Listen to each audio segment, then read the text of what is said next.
رمضان. بعض الناس ينوع في الأكلات إذا جاء شهر رمضان، ولكن لا ينبغي أن يكون هناك تكلف، وخاصة أن بعض النساء من الظهر حتى المغرب وهي في المطبخ، فهذا نوع من التكلف أيضا.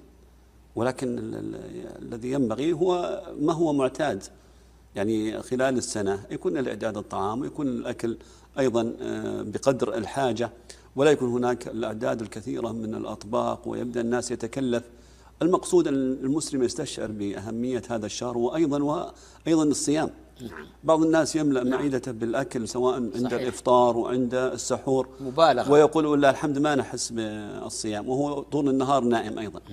شيء طبيعي أن تحس بالصيام.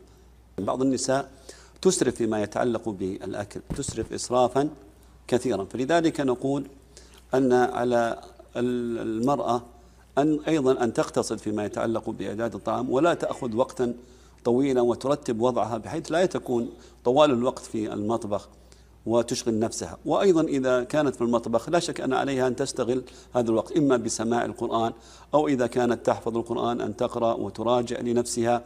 فالمقصود أنها تستغل الوقت أيضا، وهي أيضا في ما يتعلق بإعداد الطعام.